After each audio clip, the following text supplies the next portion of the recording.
lots of money. In the Lincoln mayor's race last year, the last reporting, 53,000 of 108,000 came from real estate builders, contractors, developers, architects, engineers, and those identified as having indirect TIF connections. It's very profitable, TIF.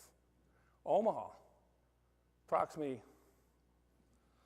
137 of 196, this is just the last reporting period, not the entire election, came from real estate builders, contractors, developers, architects, engineers on the last campaign statement. It's about money. That's why it's so critical that we rein this thing in. Like I said, freedom of speech. I can give money to whoever candidate I want, so can they. I don't blame them at all. But that's why we have statutes, that's why we have laws. We have a system of local governments that works. The city has a tax rate, the school board does, the county does, the NRD does. When you allow, go back to medieval times where you have the most powerful city-states that can confiscate all those other taxes, we got a problem. And that's what's happening now in this state. It's distorting the entire tax base, and we have high property taxes. We have a distortion. We are harming things more than we're doing any good. Final thoughts. This is something I said on the floor. My staff made it sound better than what I think I really said, but there was a reason that we pay property taxes. We want good schools. I don't mind paying them. Public safety and infrastructure, we want it. We'll only pay for it. But those who, if we give tax avoidance for some, the rest of us will pay more. You're going to have snow removal out there. You're going to have public safety out there. You're going to have city employees maintaining it. And here's how the system is supposed to work. You get growth. That new infrastructure doesn't need maintenance. So the property taxes coming off there fixes the potholes in Elkhorn and Omaha. That's how it works. And then the levy for everybody goes down. We have allowed this huge leakage of property taxes. And you don't hear it much from the economic development crowd anymore. If we grow, taxes will go down. They haven't. They haven't in Omaha, they haven't in Lincoln, they haven't in anywhere that uses TIF. You cannot divert that much money of property taxes and expect your property taxes overall to go down. So you pay. And then what happens with the developer who's honest and goes out and builds 2 or 3 spec houses? He's out of business. He can't compete with these guys. They got a huge advantage. And he can't afford the lawyers. It's corporate builders that will come in and build. It won't be your little contractor who builds 2 or 3 houses. Semis will come in with materials from wood shingles and rafters, and it won't be bought locally. Crews will be brought in. They won't be hired locally. They will move, and you'll have a development out there that you guys are paying for. Anyway, I hope I acted unbiased here, but I happen to believe everybody gets a tax break or nobody gets one. They've totally shifted it around. It was meant to do the opposite. Quit building on the outskirts of town, redevelop the old downtown. And look what's happening. It's not it's happening here, it's happening across the state. I've introduced, what can we do about it? I introduced 2 bills on putting the revenue department with oversight. Believe it or not, I think most city council people are just good citizens willing to go to meetings at night. They have nowhere to go. They have nowhere to go in this state to say, wait a minute, I don't know if you're telling me the truth, lawyer. Who can I go to find out the facts? Nowhere. Our economic development department has no expertise in it. The revenue department does a report. You can go, the numbers I gave you, they do have a very good report showing every project. That's it, they just report. So you live in a small town and you want help to do it right. You want to do it right. We have given them nothing. The state has. Where to go? All this information, I looked it up and researched it myself over the years. Why? Both of my bills were IPP'd in committee. That means killed. Why? All they were asking for is accountability and transparency in government. The League of Municipalities and their power, and the developers and their money killed it. Killed both of them. All it did was put transparency in government. So you wonder, why would elected officials kill that? Why would they not want that? It's called campaign money. I think next year I'm going to drop a bill on, and by the way, Senator Wayne is a godsend as the new chairman of the Urban Affairs Committee. He's fair. His district is where TIF should be done, in North Omaha. What's that? It's still abused there. We want to salvage TIF, make it be used right, used rarely, and make sure there is a true urban renewal feature to it. I'm going to introduce a bill next year just to strike that 182123. Get rid of it. That's the excuse they use, that they can do it. That's the one they show the city councils. They don't show them the definition of blighted. They don't show them the definition of substandard. They don't show them the history of TIF. They show them that 182123, a 1953 law that really is meant to TIF the part of town that has the old structures, and then if you need an acre or two outside of town to finish the project, yeah. So anyway, that's enough. I think I take questions or...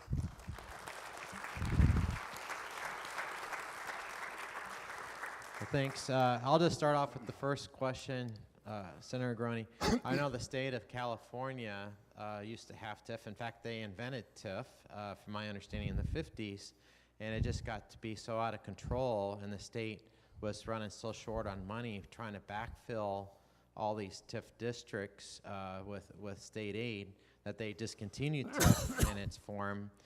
I know it's slowly kind of making a comeback, but what I like where they're coming back with it is they're allowing cities to use TIF, but only their portion of the property taxes would be used, or would be diverted. They couldn't divert other tax entities' taxes, like the schools, the county, and so on. So, which makes sense to me. I mean, to me, what really bothers me is the school has no vote on something that's going to directly affect their bottom line. Neither does the county. And the city being able to unilaterally vote on this just doesn't seem right to me. So I'm just wondering, how long can the state of Nebraska continue to backfill schools systems, as TIF keeps growing and growing and growing, when's it going to stop, or the state's just going to say, we just can't afford this any longer? Well, we got to go back to the fact that it's in the Constitution that the cities do have that power. Mm-hmm. But it also says in the Constitution, determined by law, which is us, Senator Wayne and myself. And we can tweak it, strengthen it, that it's used for urban areas. Actually, I don't think constitutionally we could give this the schools and the counties a veto vote, because it says they can do it. We'd have to change the Constitution. But we can restrict where it's used. We can put hard common man's language in it, what it can be used for. And quite frankly, it's in the statutes already. I gave you the definition of blighted and substandard. Yes. We need oversight. First thing we got to do, no matter what we do with the law, if nobody's enforcing it, it's meaningless. It's paper. So if you could come up. Yeah. In the microphone, please. Go ahead. So everyone can hear it. So I understand TIF was put into place by the state in 1978. By the people.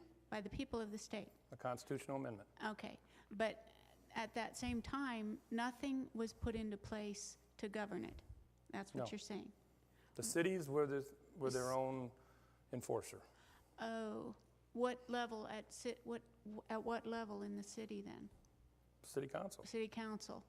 So it's up to the city council to govern the TIF financing, right? Mm-hmm. Okay, which is what's happening here. The city council is saying, oh, we're gonna give it to them. And it's not for the right, like you said, not for blighted and substandard, it's to put money in pockets that where it doesn't belong, right? So if Okay. your city council doesn't govern it the way it's supposed to, that's when it gets misused. Well, it gets misused because it's sold that it's economic development, and it's not. Okay. It's not economic development. Okay, so do you say, It's not meant for economic Okay. development. That's an after effect. Okay, so do you think, what is the solution, to take it out of the city council hands No. and put it at the state level, or what is the They solution? could still do it, but we need oversight, like we have the Turk Board with property, like I said earlier, the Turk Board at the revenue, that if you wanted to protest, if this group wanted to protest a TIF project, they could go to Department of Revenue and say, we disagree that my community is using this correctly, and then the Department of Revenue would have the same power the Turk Board has and say, no, you have not followed the rules, or yes, they have. So that's what, and then, The Department of Revenue would go back to the city council and say, no, yeah, you have violated this. it's no different than if you go down to, if you protest your property taxes right now, and the county does not agree with you, you can go to the state Okay, and do it, and sometimes the state Turk Board agrees with you, sometimes they agree with the county. but at this point, There's no oversight. state level. There's no oversight. There There is. It's a court system. Yes, what was your name? Catherine, Name, please? Nicole Wall. Thank you, Senator Groene, for coming tonight and addressing the history of TIF and where you stand on it. I've been doing some research related to TIF as well, and I've been following Dr. Craig Marr, and I invited him tonight. I don't know if he's in the crowd, but he's a UNO professor, and he's, okay, I'll get up closer. Dr. Craig Marr, and he's from UNO, and he is a very smart man. He's got a lot of research publications on taxing and financing and whatnot, and he is going to be publishing a book chapter soon on TIF, and he uses a lot of Nebraska case examples in his book chapter, and one of them is the Fremont case study.